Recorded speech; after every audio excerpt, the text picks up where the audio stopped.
వీక్షకులందరికీ నమస్కారం.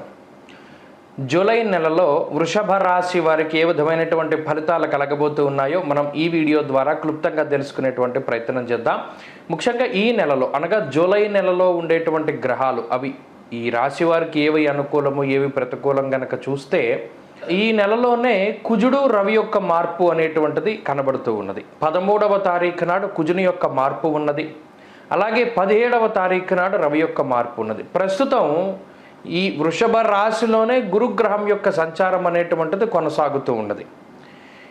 ఈ గురుడు ఈ రాశి వారికి ప్రతికూలం. అలాగే ఈ నెలలో 13వ తారీఖు వరకు 12వ ఇంట్లో కుజుడు, అలాగే 13వ తారీఖు దాటిన తర్వాత 1వ ఇంట్లో కుజుడు. అంటే ఇలా 13కి ముందు 13 తర్వాత చూసుకున్న కుజగ్రహం యొక్క అనుకూలత అయితే ఈ రాశి వారికి లేదు. రవి 17వ తారీఖు దాటాక కర్కాటక రాశిలోకి ప్రవేశం చేసినప్పుడు తృతీయ స్థానమందు రవి యోగిస్తారు. ఇది ఒక అనుకూలమైనటువంటి గ్రహం. అయితే ఈ అనుకూలత రావడానికి 17వ తారీఖు వరకు సమయం పడుతుంది. రాహు లాభస్థానమందు అనుకూలంగా ఉన్నారు. బుధ శుక్రుల యొక్క అనుకూలత ఉన్నది. కాబట్టి వృషభ రాశి వారికి జూలై నెలలో ఉన్నటువంటి ఫలితాలను కనుక మనం పరిశీలన చేస్తే మిశ్రమమైనటువంటి గ్రహస్థితి కనబడుతూ ఉన్నది. ప్రత్యేకించి కుజుడు అలాగే రాహుగ్రహాల తాలూకా పరిస్థితులను కనుక పరిశీలన చేస్తే 12వ ఇంట్లో ఉండేటువంటి కుజుడు, అలాగే 11వ ఇంట్లో ఉండేటువంటి రాహువు. ఈ కుజుడు వ్యయస్థానమందు ఉండడం వల్ల స్థానచలనాది మార్పులకి కారణమవుతూ ఉంటారు. ప్రయాణాలు అధికంగా చేయవలసి రావడము, అలాగే శారీరకమైనటువంటి శ్రమ అధికంగా ఉండడము, అలాగే అనవసరమైనటువంటి ధనము వృధాగా ఖర్చు అవుతూ ఉండడం, అనవసరంగా డబ్బు ఖర్చు పెడుతూ ఉండడం లాంటి అంశాలు ఇవన్నీ కూడా ఈ రాశి వారిలో ప్రధానంగా కనబడుతూ ఉన్నాయి.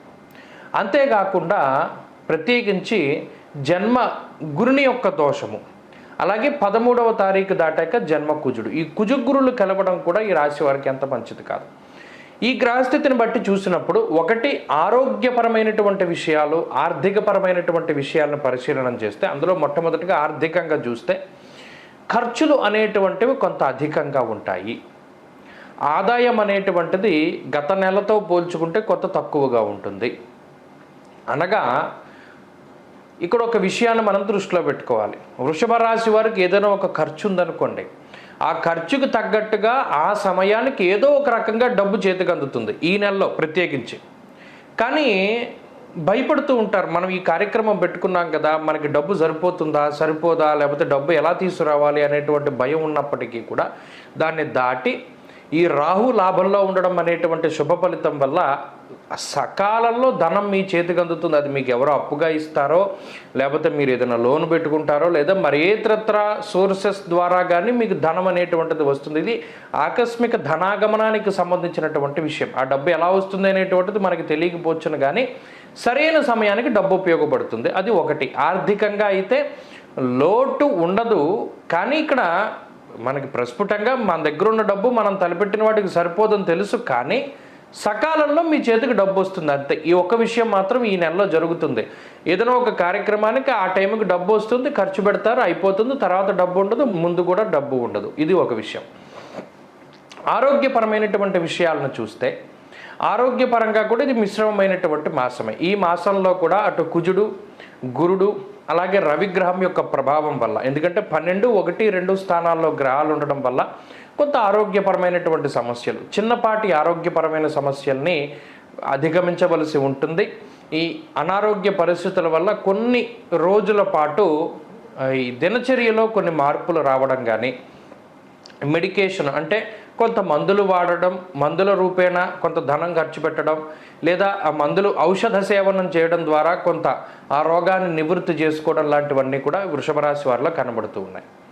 ఇక కుటుంబానికి సంబంధించినటువంటి విషయాలను చూసినప్పుడు కుటుంబ సభ్యుల యొక్క సహకారం కూడా చాలా తక్కువగానే ఉంటుంది. మరీ ముఖ్యంగా అంటే వాళ్ళు కావాలని మీకు సహాయం చేయకుండా ఉండకపోయినప్పటికీ సరిగ్గా మీకు ఏదైనా ఒక పని చేయవలసి వచ్చినప్పుడే వారికి ఇంకో పని రావడము, లేదా అనుకోకుండా మీరు ఏదైనా ఒక పనిని వారికి అప్పచెప్పవలసి రావడం, ఆ సమయానికే వారు ఇంకొక పనిని వాళ్ళు భుజస్కంధాల మీద వేసుకుని తీసుకువెళ్ళడం, తత్ఫలితంగా ఈ పనిని మీరే చేసుకోవాల్సి రావడం, ఇలా కావాలని మీకు ఎవరో ద్రోహం చేయడం కానీ చెడు తలపెట్టడం కానీ చేయకపోయినప్పటికీ సకాలంలో మీకు మనుషులు ఉపయోగపడకపోవడం, దానివల్ల మీరు ఎక్కువగా శ్రమిస్తూ ఉంటారు, మానసికంగా శారీరకంగా శ్రమ అనేటువంటిది ఎక్కువ అవుతూ ఉంటుంది. ఈ విషయాలన్నీ కూడా ఈ మాసంలో జరగడానికి అవకాశాలు ఉంటాయి కాబట్టి జాగ్రత్తగా గమనించాలి.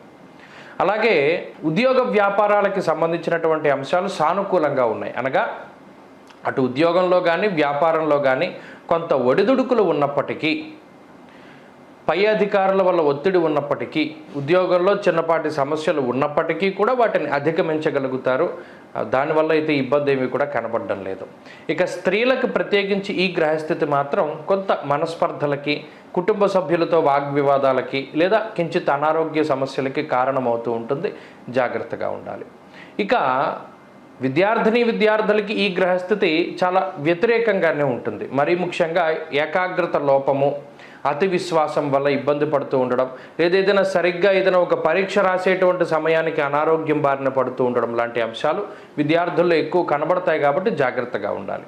వృషభ రాశి వారు ఈ నెలలో, జూలై నెలలో మరింత అనుకూలమైనటువంటి ఫలితాలని సాధించడానికి ఎక్కువగా దక్షిణామూర్తి యొక్క ఆరాధన చేస్తూ ఉండడం ఉత్తమమైనటువంటి సూచన. దక్షిణామూర్తి స్తోత్ర పారాయణం, అలాగే ప్రతి గురువారం నాడు కూడా దక్షిణామూర్తి యొక్క దేవాలయానికి లేదా ప్రత్యేకించి శివాలయానికి వెళ్ళి దక్షిణామూర్తి విగ్రహానికి అభిముఖంగా కూర్చుని దీపారాధన చేసి దక్షిణామూర్తి స్తోత్రాన్ని పారాయణ చేయడం ద్వారా ఈ గ్రహస్థితి నుండి బయటపడతారు. స్వస్తి. ఓం శ్రీమాత్రే నమః. వీక్షకులందరికీ నమస్కారం. వారాహి అమ్మవారు అంటే ఎవరు, ఎలా ఆవిర్భవించారు? మనందరికీ వారాహి అమ్మవారు అంటే ఆమె రూపము, ముఖము, వర్చస్సు, అలాగే అమ్మవారు చేత్తో పట్టుకునేటువంటి ఆయుధాలు, హలము, నాగలి, ఇటువంటివన్నీ మనకి కనబడుతూ ఉంటాయి. అయితే చాలామందికి తెలియనటువంటి ఒక విషయం ఏమిటి అంటే, లలితా సహస్రనామం ఎవరైనా చదువుతూ ఉంటే వాళ్ళకి తెలుస్తూ ఉంటుంది. మనం సాధారణంగా శంకర భగవత్పాదులు కానీ లేదా మరి ఏ ఇతరత్ర భగవత్ స్వరూపులైనా సరే ఒక దేవతని స్తుతించేటప్పుడు ఆపాద మస్తకం స్తుతిస్తారు. అంటే పాదాల దగ్గర నుండి తలకాయ వరకు కూడా వారి యొక్క ఆ స్తుతి, అంటే వారి యొక్క స్థితి ఏ విధంగా ఉన్నది, వారు ఇన్ని హస్తాలు కలిగి ఉన్నారు, లేదా వారు ఈ రకంగా ఉన్నారు, ఆ రకంగా ఉన్నారని కింద నుండి పైకి వర్ణన ఉంటుంది. కానీ లలితా సహస్రనామంలో అలా ఉండదు వర్ణన.